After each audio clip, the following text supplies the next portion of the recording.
Good evening and welcome to our series. We're looking at episode 4 today, North-South Standoff. We're looking at chapter 11 of the book of Daniel, which is the longest chapter, by the way, in the book of Daniel. Some 45 verses. It's got a dense prophetic timeline filled with intricate political movements. Many interpreters get bogged down in historical minutiae, especially around Antiochus Epiphanes. Then they leap to a future Antichrist. What's the principle of interpretation that should guide us here? How do we avoid the ditch of historic confusion and the ditch of speculative futurism? And to answer that, I would say we need to look at the big picture.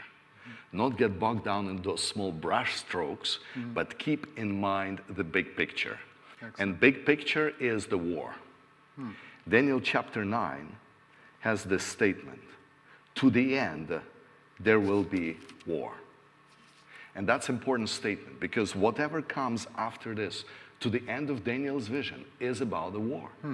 Now, I'm going to illustrate how translations obscure the meaning. For example, when we go to chapter 10, verse 1, in Hebrew, it literally, Tzava Gadol, the great war, right there. The message is about great war. But when I look in this New King James translation, there's no great war. It says, the appointed time was long.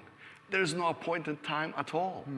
Because the Hebrew term moed for appointed time is not present in this verse. This is about great war. So from verse 26 of chapter 9, that introduces the great war to the end, the rest, the 3 chapters, are focusing on this war. And the war is not just any war. It's a spiritual war. Notice chapter 10 begins in the 3rd year of Cyrus. So again, this is a specific historical date that is given. And so the space in time between chapters 9 and 10 is 2 years. So again, God reveals something and he doesn't follow up the next week or the next month. Another 2 years go by until Daniel sees vision. And notice what Daniel is doing. He's fasting and praying. For 3 weeks, he's fasting and praying. And I'm saying this because it's important for us to understand that if we need an answer from God, fast and pray until God answers. It's that important. And in this chapter 10, I'm not going to get in too many details, but interesting things happen here. Now, this is Michael then. That's right. Okay, so this is the first time in the chapter that Michael is mentioned. Who exactly is Michael? Is he just another angelic being, or is there more to his identity, especially in connection to Daniel 12 and Revelation 12? So in verse 13, the prince of the kingdom of Persia withstood me 21 days. So all this time Daniel is praying. There is a spiritual battle in the background. The mighty angel that is about to speak to Daniel is basically saying, listen, Prince of Persia. Now that's not literal Cyrus, Prince of Persia. We're talking Cyrus here is a symbol of greater spiritual warfare, right? Until Michael, the chief prince. Some focus on one of and think there's more than one. And we'll talk about that tomorrow night when we zoom in on chapter 12, right? And so later on, the chapter ends with verse 20, again stating Michael's presence. So I'm going to leave answer about who Michael is until tomorrow night. I'm just going to give a little reveal here. That in Hebrew, Mikael is a compound word that is actually 3 words in English. Mi is who, which could be a question. Ka is like, and El is God. Who is like God? Now, it is significant because if you go through all the biblical statements, no one is ever like God. Correct. There was one who wanted to be like God, and you know what happened to him, right? Correct. Lucifer. Yeah. So there's no one who could say, I am like God, but one. And this is where I believe that Michael is another name for who is Christ, pre-incarnate, eternal, you see. It's not just Jesus, son of Mary of Nazareth, but pre-incarnate Christ. And I'm putting some passages there because Bible is very clear that no one is ever to say that they are like God. For example, in Exodus, I'm just going to read this one passage from verse 9. Verse 11 says, "Who is like you, O Lord, among the gods?" And it's a rhetoric question with the answer, none. Nobody. And so when you have someone who is like God, it is that visible representation of the invisible God. And you rightly mentioned Revelation 12, because in Revelation 12, when the war in heaven is described, it's the war between Michael and his angels and Satan, dragon, the serpent, and his angels. Yes. So the one who leads God's armies, well, that's a question for everyone. Who do you think leads God's army? God himself, right. you see? And so in Daniel 10, he ends here with an interesting point. I'm going to read this again from verse 20. Then he says, "Do you know why I have come to you? Now I must return to fight with the prince of Persia. And when I have gone forth, indeed the prince of Greece will come. But I will tell you what is noted in the scripture of truth. No one upholds me against these except Michael, your prince."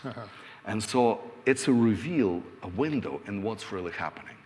Whenever there's a war on earth, there's a greater war happening that is unseen, behind the scenes.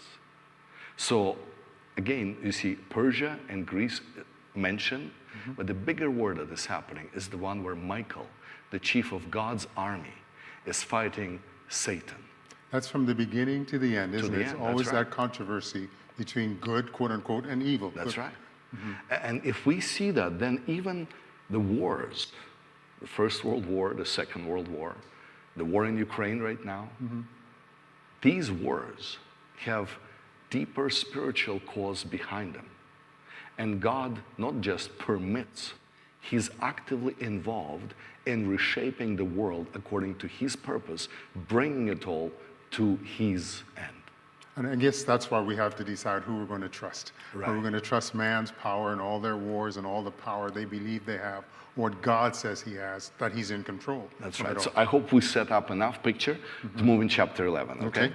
And so chapter 11 begins, by the way, there in the 4th year of Darius the Mede, even I. That's not Daniel who's standing to support. It's again angelic beings supporting the kings in doing God's will. Yes. And so we have introduction to the kings of Persia. Behold, 3 more kings will arise in Persia. And Persia is a great empire. Persepolis, the ruins are still standing. Food is great. I've been to Atlanta restaurant called Persepolis, and I tell you, they know how to cook. But the focus here is on these kings, and it's interesting how Hebrew uses frame. 3 more kings arise, and the 4th. They could have said 4 kings arise, but it's 3 more kings, and most scholars agree that these are the kings, Cambyses, Darius, and Xerxes, because they've impacted the development of the empire the most. Some disagree if the 4th is Xerxes or the 4th is Artaxerxes. The fame of Artaxerxes the first is that it's in his turn that the command went forth to restore and rebuild Jerusalem. Okay. That's why I believe that he is mentioned, because he's connected to the prophecy, you see. And so 4 are mentioned. 4, but we know there are a lot more kings than that, up to what, some 13. You're plus. right. So why only 4 mentioned? Is there some symbolic reason and or a prophetic reason for omitting those others? Because chapter 11 is not a history lesson. Okay. This is not ancient history textbook where we're going to examine and scrutinize every king. Got you. Vision just zooms in to say, okay, we're dealing with Persia. Persia's going to be out of the way. And now we're jumping to the next. We're jumping to Greece. That's reality in this chapter. So it's almost like prophecy simplifies things so we can get the significance that's spiritual.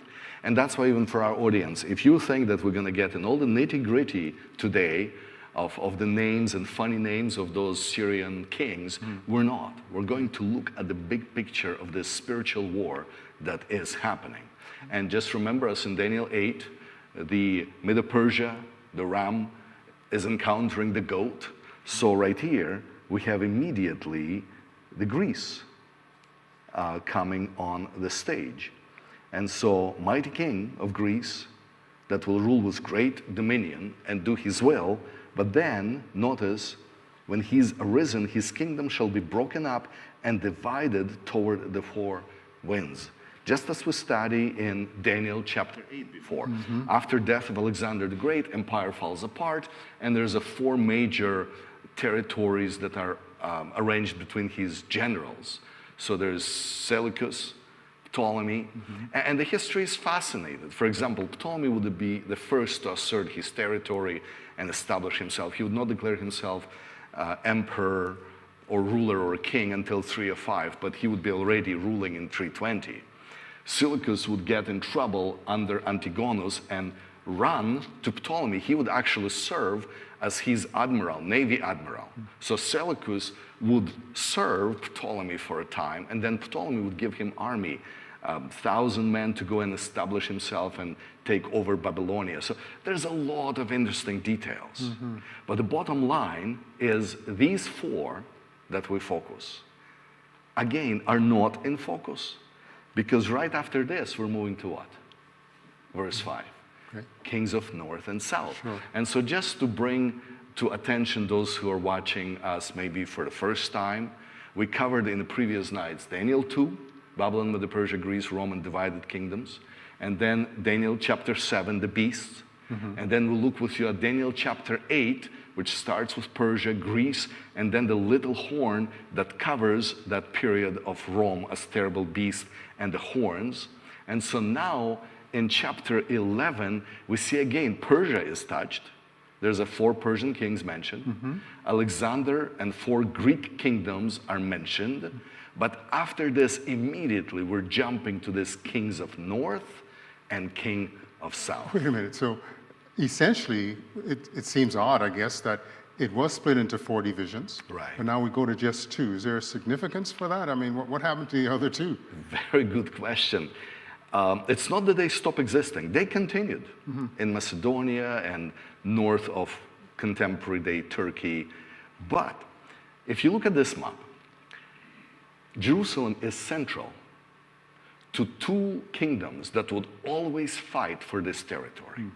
Ptolemy from the south, he was king of Egypt, and then Seleucus from the north.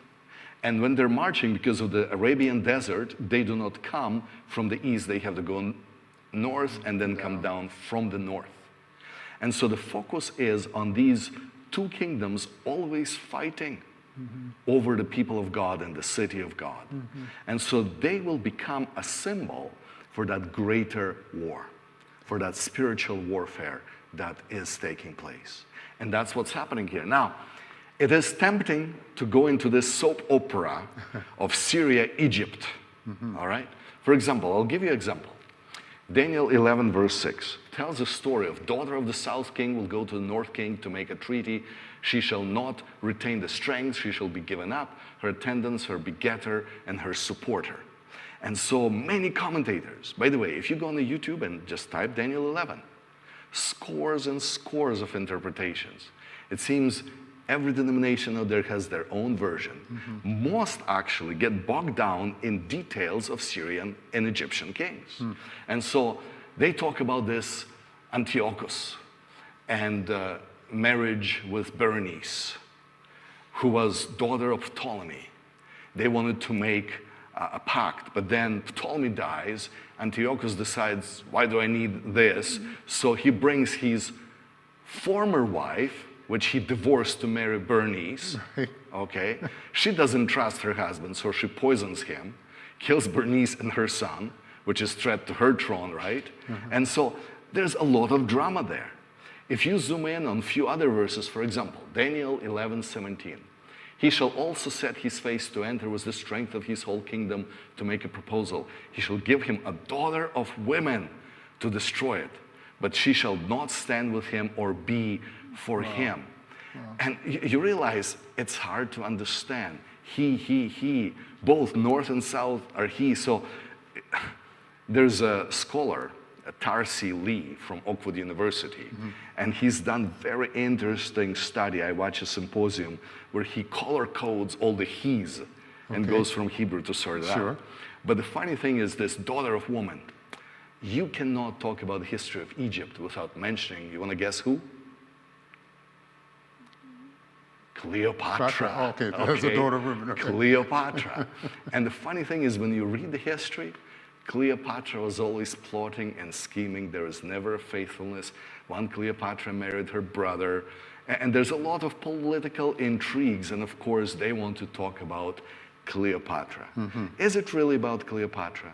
Because when you look at these studies, it's funny because you mentioned before, Daniel is the longest chapter, 45 verses. So in the first 4 verses, we cover Persia and Greece, almost 300 years. And then we're going to get bogged down for the rest of the chapter in 200 years of Egypt-Syria drama. It makes no sense. That's why when you look at this chapter, you have to understand there is a historical balance that should be considered. I'll give you one more example why I don't think that is a right approach to interpretation, okay? Verse 21, in his place shall arise a vile person whom they will not give the honor or royalty, but he shall come in time of peace and seize the kingdom by intrigue, right? So they talk now about Antiochus Epiphanes. See, everybody comes to this Antiochus Epiphanes. Yesterday, as I drove to Sarnia and back, I've been watching few more videos, and they all talk about Antiochus Epiphanes. And then they come to details that they cannot explain, and that's what they do. They say, oh, that's about the future Antichrist that is to come. So everything in Daniel 11 comes to Antiochus Epiphanes, and then there's a gap until future Antichrist comes. And I'm saying it makes no sense. And here's my final example why I don't want to talk about this. With the force of a flood, that's the same guy, Antiochus Epiphanes, right? Armies shall be swept away from before him and be broken, and also the prince of the covenant. But notice Antiochus Epiphanes is long before Jesus. So they say, oh, this prince of the covenant is the priest, high priest Onias III. Really? Does anyone even know who Onias III is? Okay. And so that's why all these attempts to put Antiochus Epiphanes as the central point of Daniel 11, to me, is the wrong direction. It's a wild goose chase. It's heading in a wrong direction, wrong track. I mean, if you can't find an answer, let's create one. I guess that's what many people try to do, instead of searching the whole Bible to find what it's saying. And I tell you, they've studied history in such details that if you dig enough, you could find some details to fit, okay? And there's a lot of interesting things. For example, Seleucids, they had access to India. That's Mesopotamia all the way to India. And there are certain creatures, magnificent creatures in India, big elephants. Ptolemy is in Africa, Egypt, and there's elephants there. So imagine these battles where on both sides they had these armored tanks, the Indian elephants versus African elephants, okay? That would be something to watch, something to see. So I tell you, a lot of commentators, they get into descriptions of these wars between Ptolemies and Seleucids. But I think personally, to get stuck there, we're going to miss the point what this chapter is all about. Nice. So, back to this chapter. Notice, kings of north and south are parallel to the little horn. So I believe that the timeline of these kings of north and south should correspond to the timeline from beginning of Roman power. It's not about those 4 Greek kingdoms, but it's about Roman power and all the way to the end. That's what I believe. Because verse 40 of chapter 11 has a very specific theological term, at the time of the end. That et kets. And that will be repeated in chapter 12, the time of the end. And that is a theological formula that tells you it's not about Antiochus Epiphanes. It is something that will go all the way to the end. So from verses 5 to 40, for example, names of the kings or nations, drop out. That's now right. we just have the king of the north, king of the south. That's right. What's going on? Is this a clue that the focus is moving away from a literal geopolitical experience to something more symbolic? Another excellent question. And you're right, there's no more Persia or Greece or even names of anybody. It's he. And you have to figure out if he is north or south. And this is what's happening there. In Hebrew, the word for north is Tzafon. And it means two things. There's a Mount Tzafon, and the term up is also Tzafon. So north is always up. And in their understanding, that's where God dwells. God is way up there, okay? In fact, in Isaiah, when that Lucifer says in his heart, I will go where? Up. I will go up. He's going to Tzafon. He's going to the north. He wants to usurp the place of God. And it's interesting that Babylon, that comes from the north, also has this suggestion. I am the religion. As confusing as it is, they offer a religion. The term Bab-el is the gates of God. And so Babylon is a substitute religion. It's a different narrative. It's an alternative view of who God is. And that's why I believe when we talk about north in this segment, we talk about a prototype of Babylon. Just keep that in mind. Okay. Yes, geopolitical Babylon, but more than that, it's a spiritual Babylon that is in view. Because we look back at the Tower of Babel, that was the whole issue. They That's wanted right. to become gods, as it were, to get up there and prove what happened. And so Babylon would always be a symbol of false religion. In fact, when you go to the book of Revelation, which we'll study later, Babylon becomes a symbol of false religion. But then we have Egypt. And probably a telling story is attitude of Pharaoh. Okay. When Moses comes and says, I came from God, and Pharaoh's reaction is, which God? I am God. Because see, in Egypt, Pharaoh was God. In Babylon, kings were not gods. They worshiped gods. They had a religion. They had high priests. But in Egypt, man, human being, the Pharaoh, was God. Wow. And so the birth of that humanism, birth of secularism, comes from Egypt. The word for Pharaoh literally means the big house, which is a synonym for the temple. And books are written explaining that. And so when you now contrast the north and south, north we're talking false religion, south we're talking humanistic atheism, you see. And that's something to keep in mind as we look further into this. And I know we're going to give a lot of information today, right, on this. So when I'm looking at this, it's interesting that there was an edict of toleration issued in Rome permitting Christianity to be a religion. Long before Constantine, it was in the year 311. Yes, there was still persecution of Christians who did not want to collaborate with the state, but there was an edict of toleration already granted. And significance of that is because many Christians were educated in the same schools as the pagan philosophers. One of the famous schools was Alexandrian school in Egypt, again, you see, that secular influence school of philosophy. And for example, just two people I would mention, Origen, and he's known as the church father, right? Who introduced a lot of theology into Christianity, including immortality of the soul. Okay? Plotinus is the father of Neoplatonism. They're classmates. They're buddies who sat in college together, so to say. They're friends. They study from the same philosopher Ammonius. Got you. You see?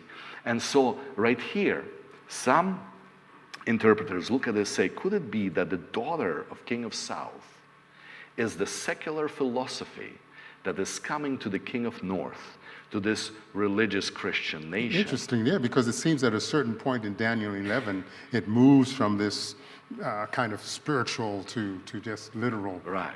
Here's a statement from Tertullian. He says, heretics and philosophers propend the same themes and are caught up in the same discussions. What is the origin of evil and why, the origins of humans and how. And so they are entering into intellectual, logical dialogue. And with that comes peace.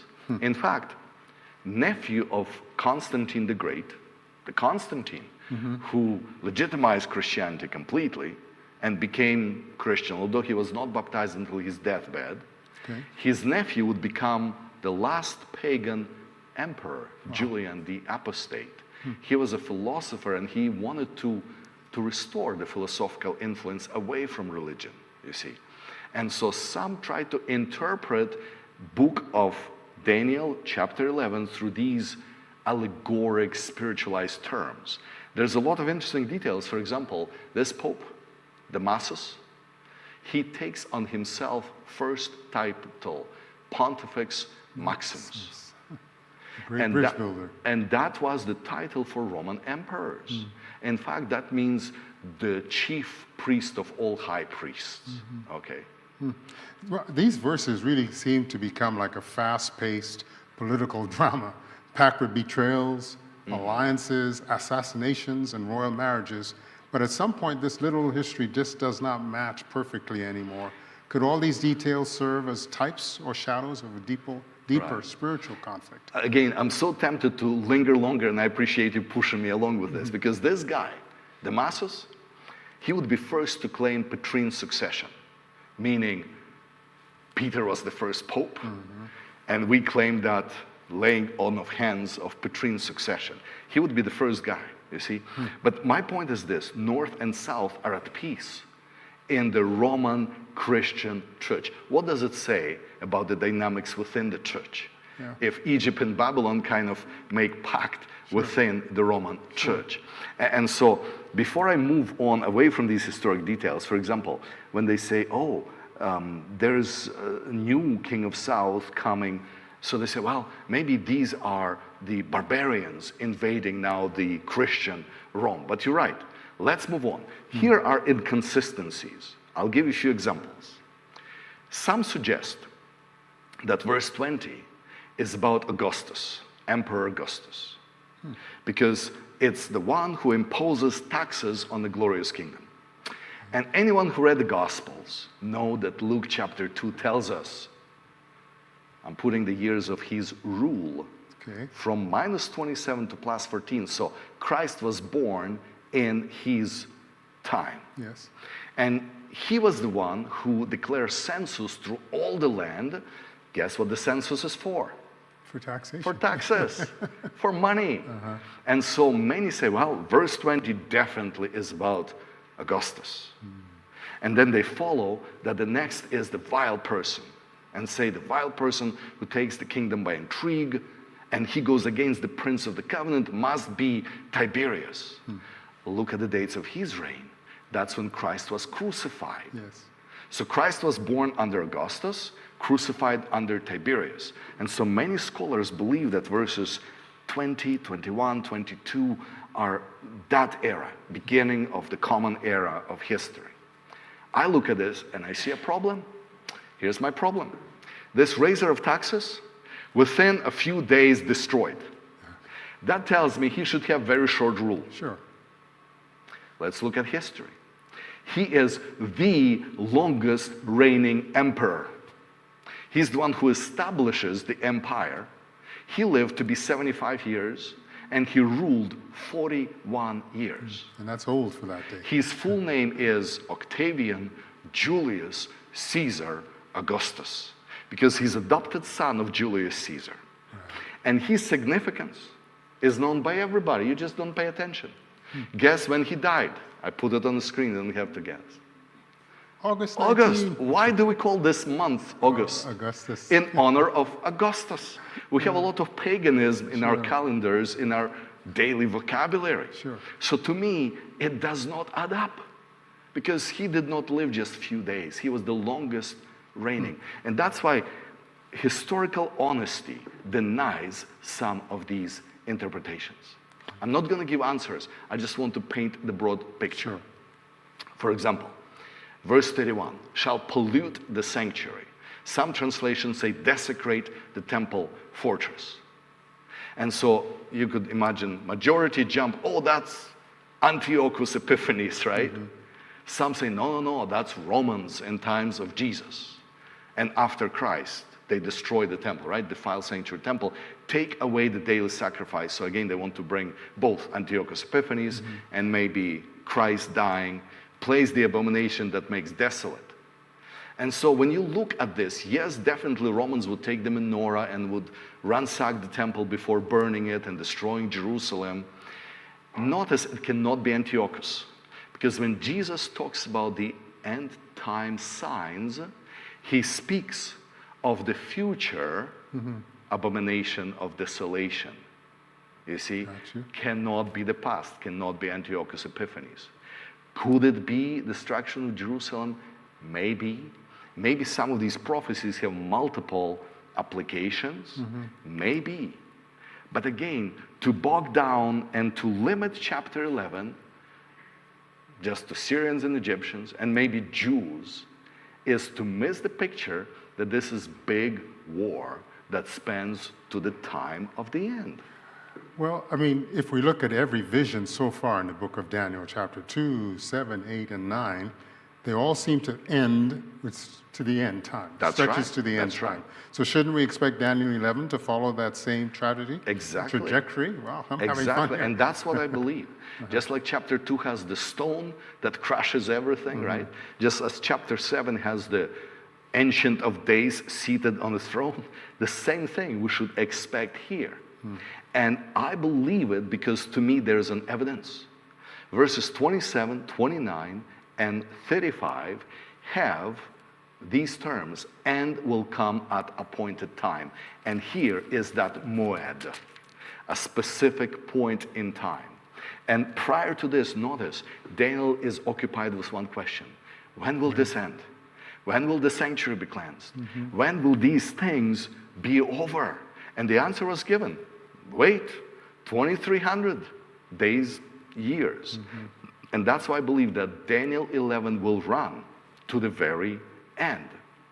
Now, here's something that I've studied, and I believe that there are some details that suggest that there's a strong correlation between Daniel 11 and 8. For example, in verse 36, this king of the north, remember, false religion, he speaks blasphemy.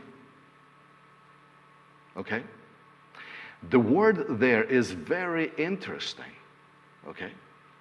Niflaot, which means miracles and wonders. Who has the power to do miracles and wonders? God. God, yeah. So if anyone claims that they've got the power to do miracles and wonders, what are they doing? Blaspheming. Okay. Remember, Jesus got in trouble for what? For doing miracles, For and doing faith. miracles and wonders. And they call him out, say he blasphemes because he does miracles and wonders. But here, in Daniel 11, this king of the north, he does these niflaot. He does these miracles and wonders. And he does them not for, but against God of gods. And that is the same word where little horn in chapter 8, the one who has a fierce countenance. By the way, when you read chapter 8, first he sees a little horn, and then the explanation is given, and the little horn explanation here in verse 24 is given as the one who has a fierce countenance, you see. And Destroy many men and saints. when you look at this, that destruction of holy people is also done with niflaot in a miraculous, blasphemous way. Now, there's another sign that I believe these chapters are parallel, because in chapter 11, the king of the north exalts himself, magnifies himself, and prospers. Guess what little horn does? Exalts himself, magnifies himself, and prosper. And in Hebrew, these are the same words.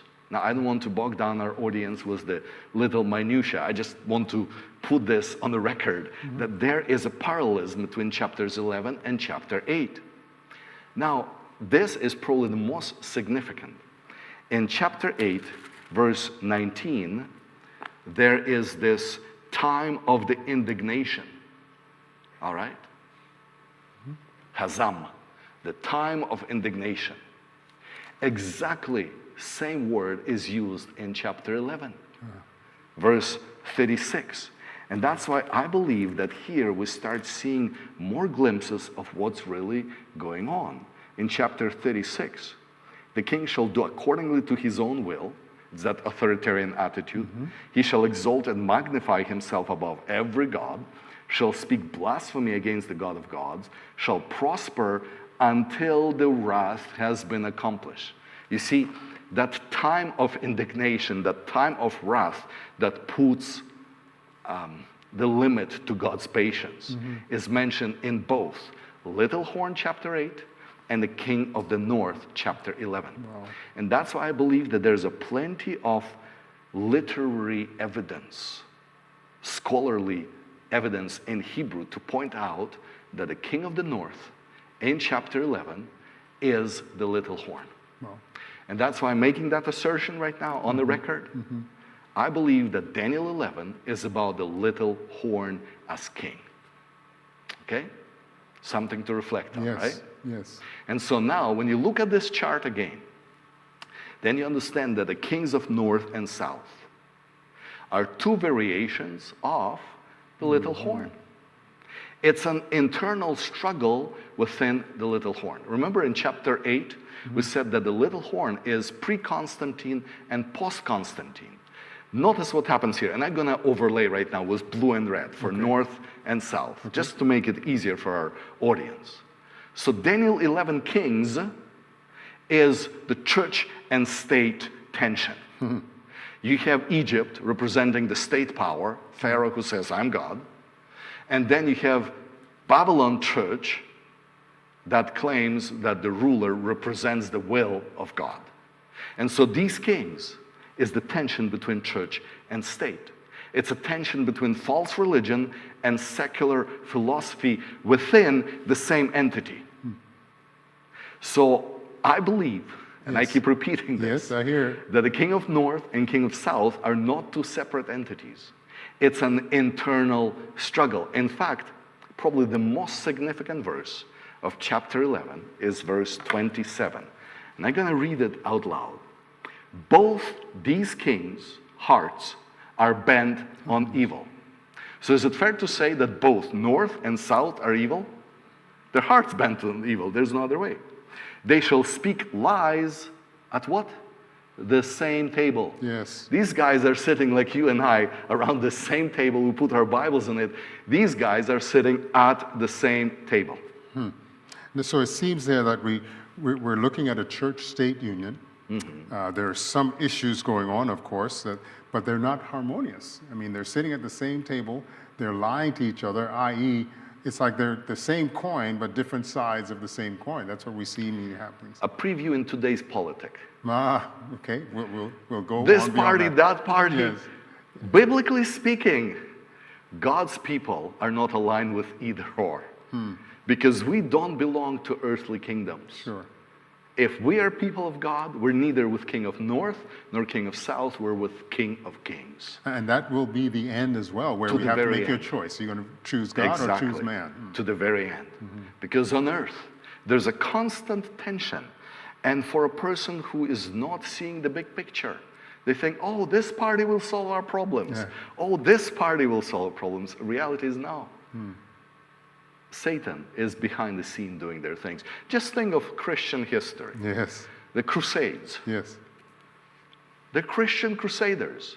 And as they're charging there, they're killing other Christians because they think differently. The Western Crusaders would kill the Eastern Christians together with Muslims. In fact, the Christianity, as we know, has been split between the Western Catholic Church and Eastern Orthodox Church. And when we talk sitting at the same table, they were sitting at the same table anathemizing each other. Wow. But there's something else going here. Some people ask me, so what is this abomination of desolation? How do you bring that into church? I said, well, any church that considers itself a temple on earth is abomination. That's a strong Taking God's statement. place, essentially. Exactly, because where's the temple? In heaven. Yeah. Any priest on earth who calls himself a priest intercessor is abomination. Because there's only one intercessor, one mediator, Jesus Christ. Right. Or I'm the great bridge builder, which can take you from earth to heaven.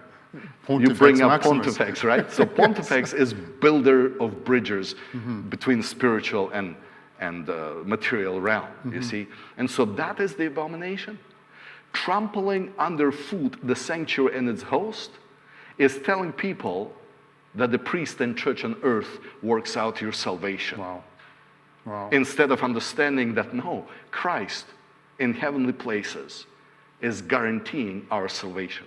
Now, here's just an example. 1075, after the church split, Pope Gregory VII, he makes these statements. Pope is the only one whose feet are kissed by princes. Okay. Just gonna leave that to simmer for a moment, okay? Only Pope may depose emperors. Only Pope may be judged by no one, okay? The Roman Church never erred.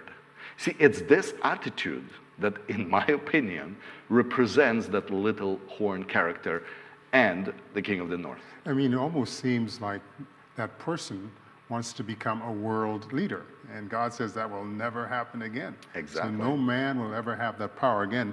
But the abomination of desolation appears again also in verse 31. But Jesus refers to it in the future in the Matthew 24. If it wasn't fulfilled by Antiochus Epiphanes or the Roman destruction in 70 AD, then when and how is it ultimately fulfilled? So I mentioned already, any churches that call themselves temples is the abomination. But as we look at the tension that is happening within this church-state union, I think you would see some worse abomination happening. Okay, let me show you an example. Okay. It's known historical fact that 14th century papacy was in so-called Avignon captivity. The popes were taken from Rome to France, and they had to reign from France, from Avignon. In fact, during this time, there was another plague, bubonic plague, and Avignon was hit the most in Europe. They had like 90% mortality, and that is the throne of papacy for 70 years. That's what they call it, Avignon captivity, just like Babylonian captivity, 70 years, Avignon captivity. So these popes are ruling from France. Guess what's happening in Rome? Have you heard of Renaissance? Supposed to be great thing happening, Renaissance. I don't know if there are any under 18 here, because we're going to show how the porn came to church. Yes, yeah. You heard what I said? Yes, I heard you. Because they're bringing Greek mythology right into church. All those admirable, beautiful frescoes. Really? Think of the underlying theme. This is a Renaissance rebirth of carnal worship. There's no other way to put it. Okay? And as I said, welcome porn in church. All that stuff that was painted in churches, isn't that abomination? Wow. Wow. But there's a hope, because in the midst of this King of North struggle and tension comes verse 32. And it's a beautiful verse. The people who know their God shall be strong. Okay? In every generation, and notice, I'm not bashing a particular church. Sure. I'm just stating the history. You cannot go against the history. In every generation, in every century, there are people who knew their God, and they stood firm. Yes. During Antiochus Epiphanes, there was a family, and I mentioned them before, Maccabees. They stood strong, and they restored the temple, rededicated the temple, and gave a whole new feast to Jewish nation, Hanukkah. When you consider the Middle Ages, there are people like Waldenses. Yes. There are different groups all over Europe who are faithful to their God, and they're standing strong. We don't have time to describe all the persecutions. Next comes even more interesting verse.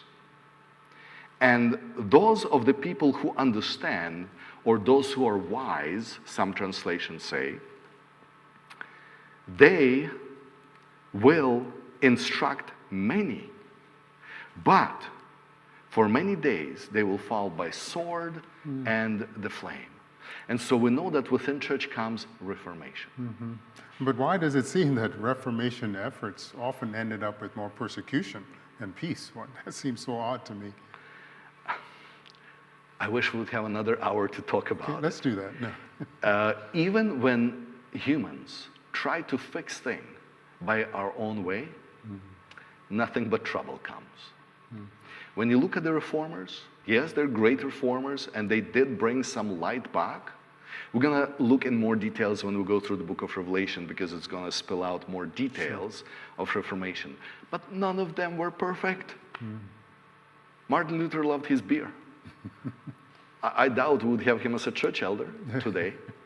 Now, we're not here to look at their problems, but reality is that even within the Reformation group, they fought each other. One group of reformers persecuted others. Calvin reformers were persecuting Anabaptist believers, you see. And so verse 35 says, wise will fall, so that they may be refined, purified, and made spotless until the time of the end. And that reminds me the opening of the fifth seal. When the souls under the altar in Revelation cry out, how long? And the voices said, wait for a little longer, you see. And so there are people who stood firm. And it's sad, because reformers persecuted other reformers.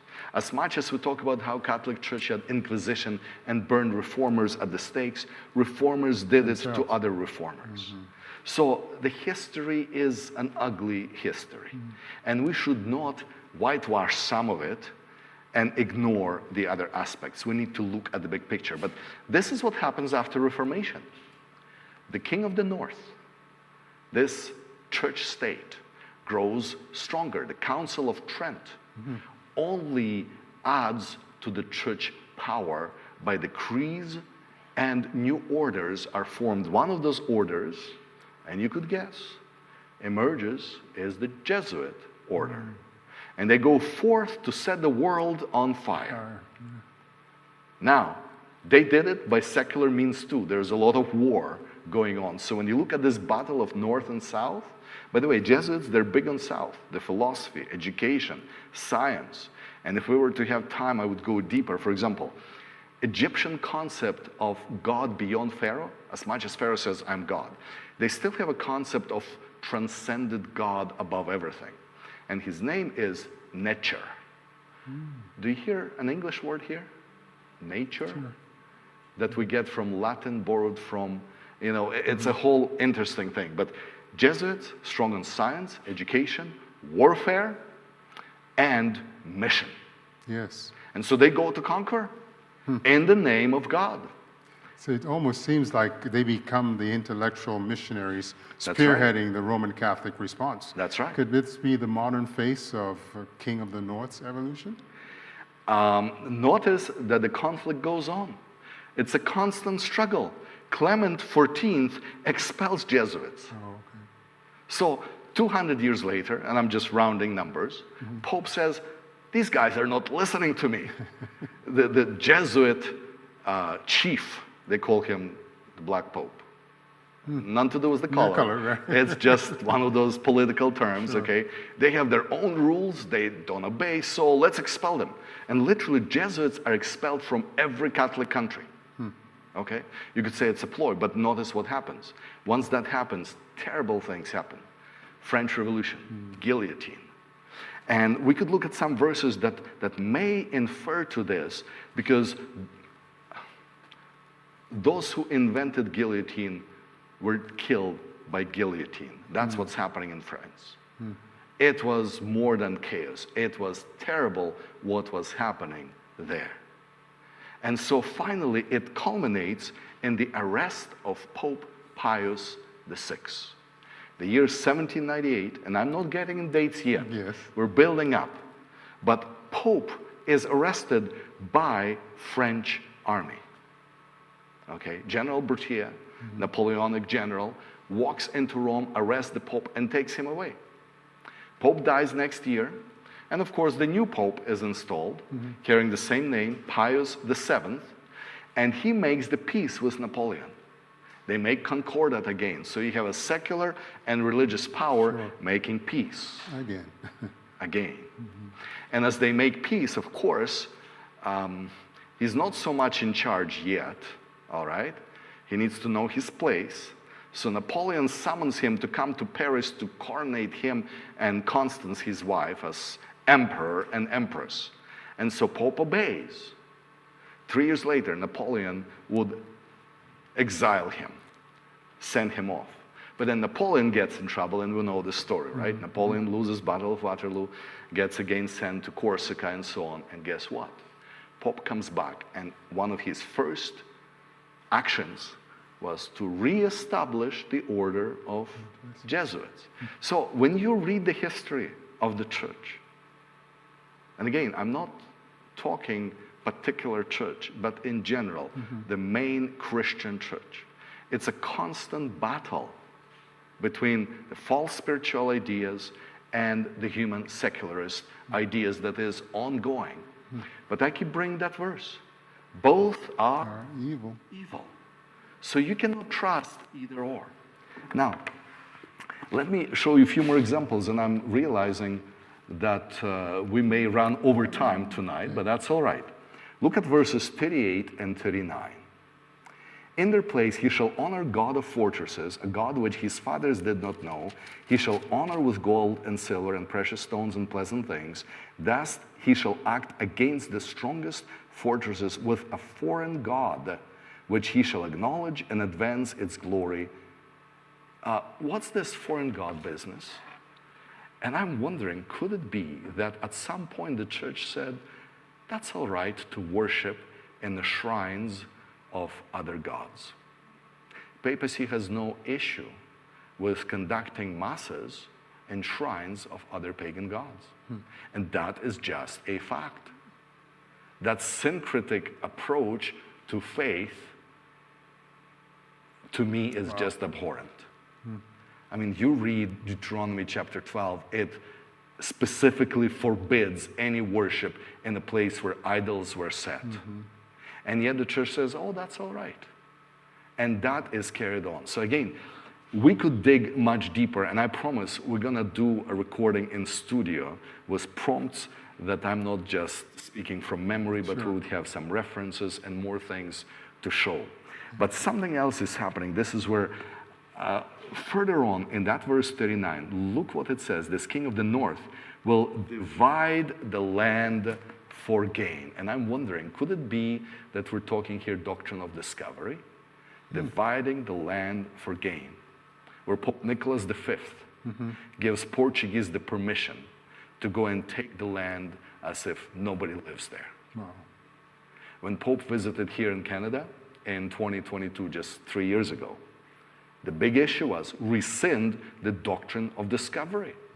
And it was funny for him to go on the record, and this is Vatican news.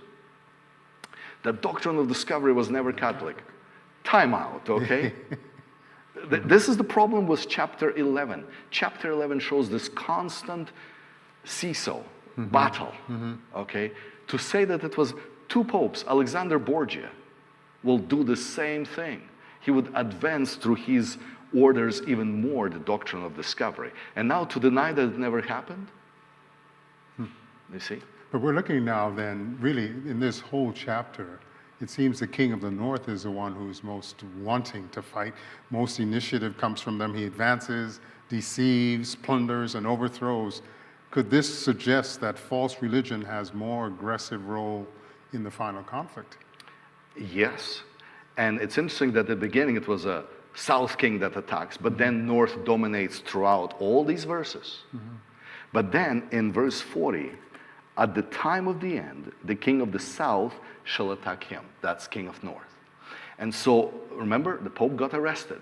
Something is going to happen, and so this attack happens at the time of the end. Notice, again, time of the end is mentioned in Daniel 8 with little horn, Daniel 11, time of the end, and it will be mentioned again in chapter 12, which we study tomorrow. It's significant.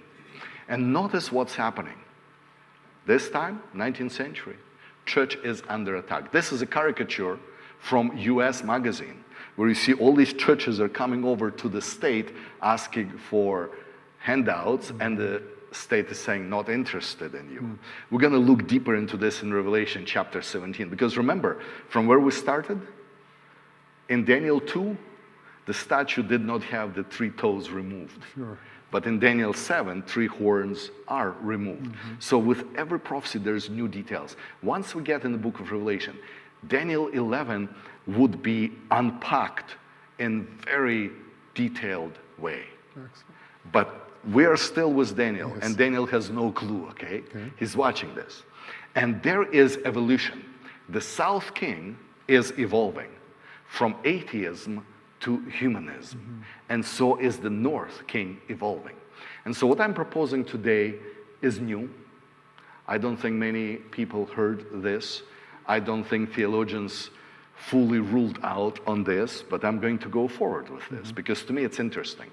The same time that Daniel is seeing all these visions, the same exact time, the 6th century BC, that Daniel is writing his book and sees these visions, something else is happening in the East. Out of Vedic Sanskrit religion, a false trinity, Trimurti, emerges 4 religions that are atheist. One of them is Buddhism. The next is Taoism, by the way, which suggests coexistence of good and evil forever and ever as balancing forces. Then comes Confucianism. And finally, there is another faith that is very interesting, okay? Notice the symbolism there. It's Jainism. It's the idea of superhuman, Aryan race. Do you see who's going to borrow it eventually? Okay. And so these religions are pure atheism. There is no God. You achieve your salvation through your efforts. If you just follow the right path, if you do the right things, if you do this magic, you could be a superhuman. And as I look at this, I know it's a bold statement. As God is revealing his plan, I believe Satan is preparing his grounds for counterattack. That's what he said to Adam and Eve. You'll be like God. Gets more interesting. There's a Jesuit, Matteo Ricci, goes to China. His church that he builds still stands as the most ancient Christian church in China. Venerated, protected, it's a part of legacy in China. But he reads Confucius, and he translates it in Latin, and he brings this philosophy and these ideas to the West. And now the Christian church is reading this, and these philosophers are swallowing it up. In the Catholic France and Catholic Italy and Catholic domain, you have René Descartes, Voltaire, Rousseau, Diderot. They are reading the pure atheism coming from China, and they are developing their own human reason philosophy. I wish we would have time to go there, okay? Because the idea of I think, therefore I am, okay, comes right there from René Descartes. It is influencing today a secular humanism. You are what you think. I may think you're confused, but you are what you think. You get the hint there, okay? Now look what's happening elsewhere. In Germany, under the same influence, they're developing human economy. From Immanuel Kant to George Hegel to Ludwig Feuerbach to finally Karl Marx. They're going to build paradise on earth by human effort. We don't need God. That's the message. And so in the East, with the Orthodoxy, you have their own upheaval to bring socialism and to bring finally the pure atheistic communism through Lenin. So notice what's happening. Marx writes his Das Kapital. Charles Lyell, he introduces idea of long, Earth was not created recently. There's millions, billions of years and all these fossils and all that. You see what's happening at the same time? The South is attacking the North. The religion is under attack by science and human philosophy. Yes. Nietzsche declares church, not just opium, but it's weakening the human race. If we just get rid of the church, we would become the super beings. And of course, I can't miss this dude, right? Go ahead. Darwin. Yes. Educated in the seminary, supposed to be pastor, loses his child, daughter, to the flu, cannot forgive God, stops coming to church, comes up with his solutions to troubles. What's funny, that as much as the woke people buy into Darwinist ideas, they ignore the fact that he was a racist. To him, Darwinism is about preservation of favored races. Right. Let's talk about that for a moment, you know. But the bottom line is this attack of South on the North. All three branches of Christianity, Orthodox, Catholic, and Protestant, are under attack. You cannot deny that. In fact, what's happening in Europe, there are revolutions, and they're getting rid of kings. They're getting rid of church influence, and they're building a secular societies. Even in Italy, there's a new Risorgimento, where they're going to take away papal estates. See, when you look at the map of Italy, it was divided by papal estates. Pope rules from Rome. There's a southern Italy and there's a northern duchies and little kingdoms. And so Italy says, no more of this. Pope, you're off your throne, okay? And we're going to build a united Italy. What's interesting, it's during this time, and I keep illustrating this because it's a constant battle. Sure. You see, it's during this time, Pope Pius, or different pronunciation, he declares Immaculate Conception. Notice how recent that is, okay?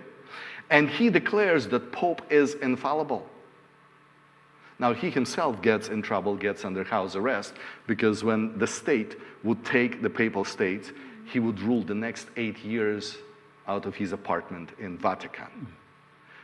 And so, friends, this becomes a model of communist revolutions around the world. So you see how the battle is on. Russia, Soviet Union, that part of the world, they had time and again attacks against the church. So when I look at this chapter, I believe this is the ultimate king of the South. Sure. The fight of humanism and atheism and secularism against church, all right? Soviet Union is no more. Yes, there's Putin. But China has taken over. And it's from Mao, who declares the Soviet experiment failure, and he's going to do a better one. So you shouldn't be surprised when you see this alliance sitting together. Just a couple days ago at that parade in Moscow, you see? That's a real deal. Sure. I believe this is the South axis. You may feel a bit uncomfortable, I don't know, me putting you on such a political talk here. Well, not really, because we're entering a very current global development. That's what we're seeing right now. But how do we avoid the speculation then, while being a part to alert about prophetic trends, thinking that this is exactly what is happening in our world affairs? And that's what we're pointing out, trends. Not predicting, not prophesying, because we never know the future. We could look in the history and see how it happened in the past, church and state tensions. And we should watch out when we see those tensions happening today. Let's remember that the battle is not over. Sure. And the battle is not what we see, the battle is unseen. The great controversy between God and Satan. Notice the reaction to this South attack. We just unpacked the South attack, because the North will come against the South like a whirlwind in verse 40, with chariots, horsemen, with many ships, and he shall enter the countries, and so on. And so, again, it's tempting to start looking at physical, material evidence, but let's think of spiritual attack. That church that was under house arrest, time goes by, a few decades go by, Lateran Treaty, year 1929, Mussolini gives the power back to the Pope. And that's the same Mussolini who stands there with Hitler. Just putting things in perspective. No one could question now the power of this particular Roman church and the influence of this church in the world. In fact, a few days ago, the whole world was watching for the white smoke. Now, I don't know if you even know who the Patriarch of Constantinople is. Do you know? I don't. Nobody cares. But this fella, the whole world is watching. The tension is real. They have their own representative in the politics. United Nations has Vatican representation as official envoys. And so I believe that Daniel 11 is simply saying, look, there will be this unity and tension between church and state. It's something that is going to continue until the very end. It seems like it's just an overarching thing to see both sides working together in this system to make their expression of what's important. And always it's going to seem to be in a rebellion against God. Not man's doing his own thing, secularism, what have you, but it's always going to be against God. That's the whole controversy. That's right. As I'm putting this, I'm intentional about this bipolar situation in Daniel 11, because young generation, they believe that their voting will change the country. And yes, to a degree it may. But how much important is to be on the right side of God? Yes. That any of these political alliances. Because look at the tension that continues. All right? This is United States Embassy inside of Vatican, in Vatican. And they're flying a specific flag, okay, outside the building, 2021 US Embassy. Wow. Do you see tension there? Big tension. China.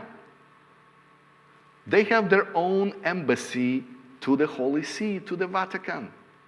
So as much as we're talking tariffs, this and that, remember, verse 27, they sit at the same table, plotting their own things that we're not aware of, you see. Wow. Just think of these holy alliances of spiritual and secular. When you watch the meetings of the Pope with Gorbachev, the Pope with Fidel Castro, what's happening? We're recently witnesses, and I'm lingering here for a reason, because many people try to assign to a certain political leader spiritual authority. Let's remember, it's simply evolution of King of North. We're going to see that happening in Revelation chapter 13. That's where Revelation chapter 13 presents all these composite beasts from the past. So I believe that the North King is evolving, and we're going to see more of it because we're not there yet. Once we get to Revelation 13, we would see where we are specifically in history. I guess people can then try and say, well, this is the first pope that's American born. You know, Right, and that? that's why I'm staying away from those speculations, okay? What is evident right now in the world, there's two alliances. And Daniel, imagine this. Daniel had no clue what tanks or missiles or drones are. Right. He saw in vision this phantasmagoric combination of the fight between two sides, between North and the South, throughout history unto the very end. What is evident right now in the world, there are two powerful alliances, BRICS and NATO. How will that evolve in the future? I don't know yet. We'll wait and see, but let's not be confused that neither of them is on God's side. Okay. Although it may seem so because they're the religious aspect dominating over the secular forces, but it's going to turn out very differently than we expect. Now, verse 42 and 43 brings interesting point. Because North will stretch out his hand, and the land of Egypt, notice, now we're switching from south to a specific location. And there would be three more. There would be Edom, Ammon, Moab. There would be also others, Libya and Cush, mentioned Ethiopia and whatnot. Not getting in those details. We have a few more nights to work out the book of Revelation. And that will explain Daniel 11. But the bottom line is, who is the dominant here? Just like in those previous verses, King of North takes all the initiative. At the end, it's the King of North who will dominate the King of the South. So here's my personal opinion. Sure. Even in this war, Ukraine versus Russia, the one who's on the side of the King of the North will win at the end. You get the hint. I got You get the point. You see, that's what's happening. And notice how it ends. Verse 44, news from the east and north shall trouble him. Now, that's interesting because he's the king of the north. Why should the news from the north trouble him? Biblically speaking, the east is the direction where Christ is coming from. Sure. We're to expect the king coming from the east. Nice. And the north, remember, the north is the true north. The true north, that's where God sits.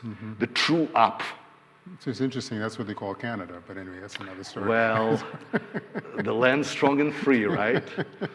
So But, yes. we're looking at all of this. Does this align then with Revelation's prediction that all the world would wonder after this beast, this the king? Makes you wonder. And we'll get there when we come to the book of Revelation there.